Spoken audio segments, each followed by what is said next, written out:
ये कहानी है कबीर राजधीर सिंह की, जो दिल्ली के Delhi institute of medical science college में एक हाउस सर्जन है।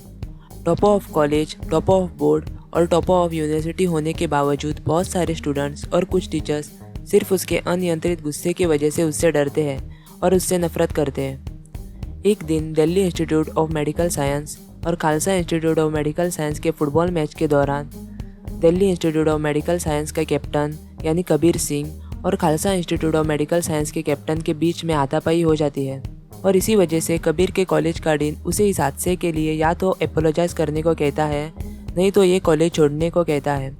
कबीर डीन को थोड़ा बहुत सुनाकर कॉलेज छोड़ने का ऑप्शन चूज करता है, पर तभी उसकी मुलाकात फर्स्ट ईयर की स्टूडेंट प्रीति सिक्का से होती है, जिसे देखने के बाद वो अपना डिसीजन बदलकर उसी कॉलेज में रुकने का फैसला लेता है। अब कबीर को प्रीति से प्यार हो जाता है और ये बात सबको बताने के लिए वो और उसका दोस्त शिवा थर्ड ईयर के क्लासरूम में जाकर ये अनाउंसमेंट कर देते हैं कि कबीर प्रीति से प्यार करता है और अगर किसी ने भी उसे परेशान किया या फिर कोई भी लड़का उसके साथ दिखा तो वो उससे बचकर रहे। पहले तो प्रीति उसके साथ थोड़ा अनकंफर्टेबल फील करती है, पर कुछ दिन बीतने के बाद वो अपने आप उसके साथ काफ़ी सुरक्षित महसूस करती है। उन दोनों का प्यार दिन ब दिन बढ़ता ही जाता है। अब Kabir Delhi institute of medical science से MBBS की डिग्री हासिल करके ऑर्थोपेडिक सर्जरी में मास्टर्स करने के लिए मसूरी चला जाता है। यहाँ पर प्रीति को कबीर के बिना एक पल भी चैन नहीं मिलता है, इसीलिए वो कबीर से मिलने मसूरी चली जाती है और कबीर भी उससे मिलने कभी कभी दिल्ली चला आता है। इन्हीं 3 सालों में उन दोनों का रिश्ता काफ़ी मजबूत हो जाता है।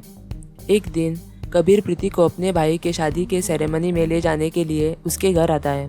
प्रीति के पिताजी घर में ना होने के कारण उसकी माँ उसे थोड़ा इंतज़ार करने को कहती है, पर जब प्रीति के पिताजी घर आते हैं तब वो उन दोनों को टेरेस पर किस करते हुए देख लेते हैं और उस वक्त गुस्से में आकर वो कबीर को घर से निकाल देते हैं। अपने दादी के कहने पर कबीर फिर से प्रीति के घर उसके पिताजी को उनके रिश्ते के बारे में समझाने के लिए चला जाता है, पर फिर भी वो उन दोनों के रिश्ते को ठुकरा देते हैं। कबीर गुस्से में आकर प्रीति को 6 घंटे के अंदर अंदर डिसीजन लेने को कहता है और उसे बताता है कि अगर उसने कोई डिसीजन नहीं लिया तो वो उससे सारे रिश्ते तोड़ देगा। अब इसी दिन उसके भाई की शादी की पार्टी है और इधर गुस्से से भरा हुआ कबीर घर आकर ड्रग्स का एक स्ट्रॉन्ग डोज लेता है, जिसके वजह से वो 2 दिन तक अपने रूम में बेहोश पड़ा रहता है। उसी शादी के पार्टी के दिन प्रीति कबीर से मिलने उसके घर आती है, पर कबीर बेहोश होने के कारण उन दोनों की मुलाकात नहीं हो पाती है और उन दोनों के मिलने के पहले ही प्रीति के परिवार वाले उसे ज़बरदस्ती अपने घर ले जाते हैं। इसी चक्कर में कबीर को उसके भाई की शादी भी मिस हो जाती है। जब 2 दिन बाद उसे होश आता है तब उसका दोस्त शिवा उसे बताता है कि तू जब बेहोश था तब प्रीति की शादी किसी दूसरे लड़के के साथ उसके परिवार वालों ने कर दी थी। ये सुनकर कबीर शिवा के साथ प्रीति के घर चला जाता है और वहाँ पर बड़ा हंगामा खड़ा कर देता है, पर प्रीति एक बार भी उसे देखने बाहर नहीं आती है। वहाँ हंगामा खड़ा कर देने की वजह से प्रीति के पिताजी कबीर और शिवा को अरेस्ट करवा देते हैं, पर कबीर का भाई उन दोनों को छुड़वा कर घर ले आता है। कबीर के पिताजी कबीर को उनके परिवार का रेपुटेशन खराब करने की वजह से घर से बाहर निकाल देते हैं। कबीर शिवा की मदद से अपने लिए एक भाड़े का मकान ले लेता है और उसे एक प्राइवेट हॉस्पिटल में सर्जन का काम भी मिल जाता है। अपने भावनाओं का सामना करने के लिए वो अलग अलग तरह के नशे करना चालू कर देता है, यहाँ तक कि वो एक कुत्ता भी ले आता है और उसका नाम प्रीति रख देता है। पर ये सारी चीज़ें कर भी वो अपने इमोशंस को कंट्रोल करने में नाकामयाब हो जाता है। प्राइवेट हॉस्पिटल में ऐसा सर्जन ज्वाइन होने के 1 महीने बाद ही वो एक सक्सेसफुल सर्जन बन जाता है और प्रीति की याद में वो एक फुल ब्लोन अल्कोहलिक बन जाता है। जब कबीर प्रीति को बुलाकर आगे बढ़ने से मना कर देता है तब अपने दोस्त को बर्बादी के रास्ते पर जाते हुए देख शिवा और कमल को उसकी फिक्र होने लगती है। वो उसे समझाने की भी कोशिश करते हैं, पर कबीर उनकी एक भी बात नहीं सुनता है। इन्हीं दिनों में कबीर की मुलाकात उसकी एक पेशेंट जिया शर्मा से होती है, जो एक लीडिंग फिल्म स्टार है। कबीर उसके साथ भी रिश्ते में आता है, पर जब वो उससे प्यार करने लगती है तब वो उसे छोड़ देता है। एक दिन कबीर को उसके ऑफ डे के दिन एक इमरजेंसी सर्जरी कंडक्ट करने की रिक्वेस्ट आती है। पहले तो वो काफ़ी नशे में होने के कारण सर्जरी करने से मना कर देता है, पर काफ़ी रिक्वेस्ट करने के बाद और एक इमरजेंसी केस होने की वजह से वो इस सर्जरी को कंडक्ट करने के लिए मान जाता है। काफ़ी नशे में होने की वजह से कबीर सर्जरी करते वक्त ऑपरेशन थिएटर में ही डिहाइड्रेट होने की वजह से गिर जाता है। पर आधे बेहोशी की हालत में होने के बावजूद वो नर्स को इंस्ट्रक्शन देकर और गाइड कर सक्सेसफुली सर्जरी कंडक्ट करके पेशेंट को बचा लेता है।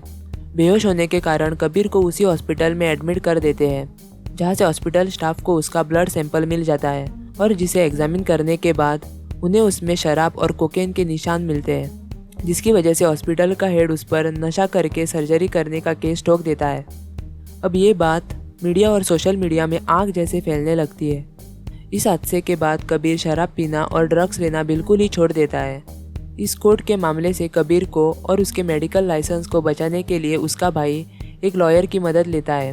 लॉयर कबीर और उसके भाई को समझाता है कि उनके पास ये केस जीतने के काफ़ी चांसेस है, बस कोर्ट में कबीर कोई हंगामा खड़ा ना करे और शांत रहे। अब इन हाउस कोर्ट हियरिंग के दिन कबीर को उसकी छुपाई हुई दारू की बोतल दिखाई देती है, जिसे पीने से वो खुद को रोक नहीं पाता है। वो पूरी बोतल ख़त्म करने की वजह से वो उसे पूरी चढ़ जाती है। अब कोर्ट में तो वो ऐसी हालत में नहीं जा सकता, इसीलिए उसका दोस्त शिवा उसे न्यूट्रलाइज करने के लिए ड्रग्स देता है, जिसकी वजह से वो थोड़ा बहुत नॉर्मल हो जाता है। पर कोर्ट में वो उसके ऊपर के सभी आरोपों को मान लेता है और जज को सब कुछ सच सच बता देता है, जिसकी वजह से उसका मेडिकल लाइसेंस 5 साल के लिए कैंसिल कर दिया जाता है।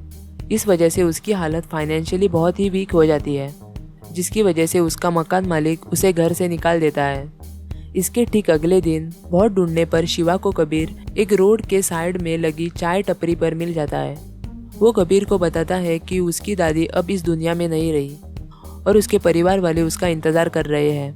ये बात सुनकर कबीर बहुत दुखी हो जाता है और वो शिवा के साथ अपने दादी को आखिरी बार देखने चला जाता है। यहाँ वो अपने पिताजी के साथ आपसी मतभेद ठीक करने के बाद उस दिन से वो अपनी सारी बुरी आदतों को छोड़ देता है।